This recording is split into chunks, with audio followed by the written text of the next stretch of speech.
Bonjour et bienvenue sur le site du Courrier de l'Atlas dans votre rubrique Psycho.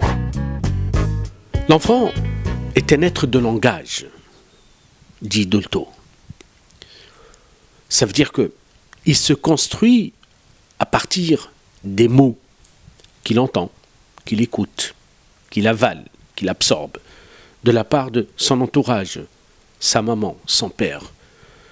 D'ailleurs, on le sait très bien que dès la naissance, l'enfant a besoin de beaucoup de mots pour comprendre le monde qui l'entoure et pour aussi arriver à communiquer avec un langage. Même si au début, il ne prononce pas, c'est tout à fait normal, mais c'est un être parlant. Dans les mots, il y a aussi des mots blessants, humiliants, castrants, des mots qui cassent l'enfant, qui détruisent l'enfant. Nous les adultes, sans nous rendre compte, nous pensons que l'enfant ne comprend pas. La raison pour laquelle on continue en fait à parler devant lui, à côté de lui, même loin de lui. Mais il est là notre enfant. Il entend tout.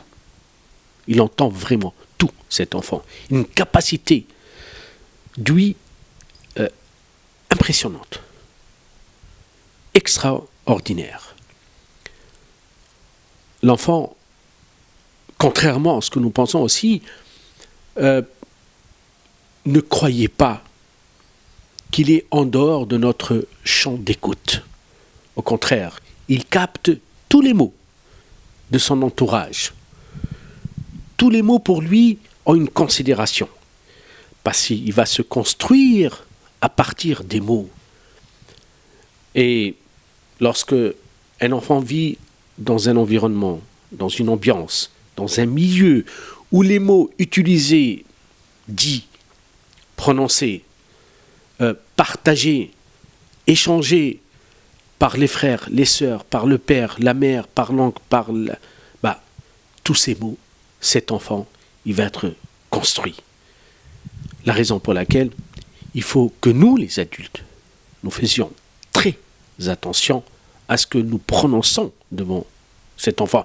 Ce n'est pas uniquement par rapport à l'enfant, à son développement.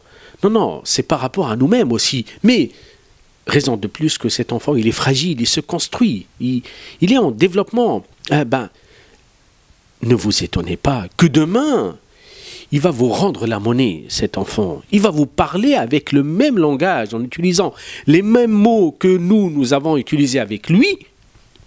Il ne faut pas s'étonner. Si vous voulez que notre enfant grandisse avec des mots qui grandissent correctement, il faut qu'il entende des mots nobles, des mots constructifs, productifs, utiles et des mots sains. Merci et à la prochaine fois.